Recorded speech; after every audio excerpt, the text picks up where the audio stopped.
લોકસભાની ચૂંટણી સાથે ગુજરાત વિધાનસભાની પેટા ચૂંટણી પણ યોજાઈ। માણાવદર, પોરબંદર, વિજાપુર, વાઘોડિયા અને ખંભાત બેઠક પર પેટા ચૂંટણી યોજાઈ હતી। આ પાંચેય બેઠકો પર ભાજપે જીત મેળવી છે।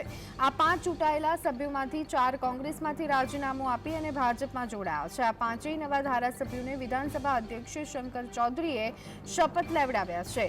આ સાથે વિધાનસભામાં ભાજપનું સંખ્યાબળ 161 થઈ ગયું છે। પોરબંદરથી અર્જુન મોઢવાડિયા, વિજાપુરથી સીજે ચાવડા, વાઘોડિયાથી ધર્મેન્દ્રસિંહ વાઘેલા, ખંભાતથી ચિરાગ પટેલ અને માણાવદરથી અરવિંદ લાડાણી ધારાસભ્ય પદે ચૂંટાયા છે। આ સાથે જ વિધાનસભાની કુલ 182 બેઠકો પૈકી 181 બેઠકોનું સંખ્યાબળ થઈ ગયું છે। હાલમાં વિધાનસભાની ફક્ત એક જ વિસાવદર બેઠક ખાલી પડી છે।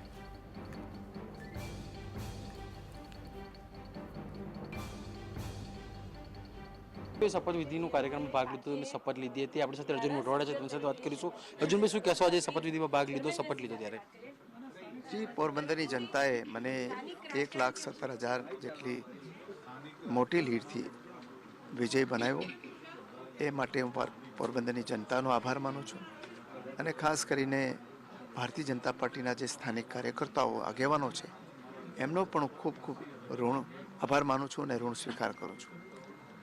હવે જ્યારે મને અહીંયા ભારતીય જનતા પાર્ટીના કાર્યકર અને વિધાનસભાના સભ્ય તરીકે મારી જે ભૂમિકા છે એવો આગળના દિવસોમાં આગળ ભજવતો રહીશ અને ખાસ કરીને પોરબંદરની જનતા માટે ઘણું બધું કરવાનું છે।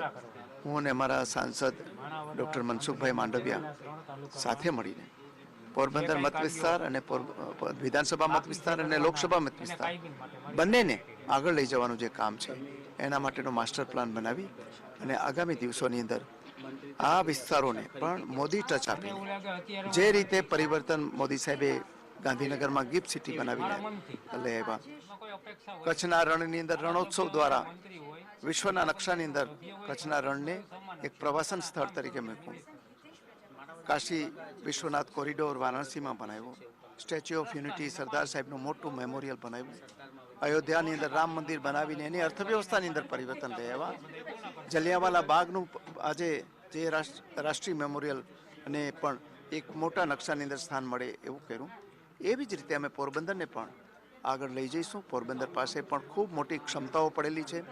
મહાત્મા ગાંધીની જન્મભૂમિ છે, ભક્ત સુદામાની જન્મભૂમિ અને કર્મભૂમિ છે, વિશાળ માધવપુરથી શરૂ કરી અને અરશદ મંદર સુધીનો વિશાળ દરિયા કિનારો છે, બરડા અભયારણ્ય છે, કરલી મોકરસાગર પક્ષી અભયારણ્ય છે।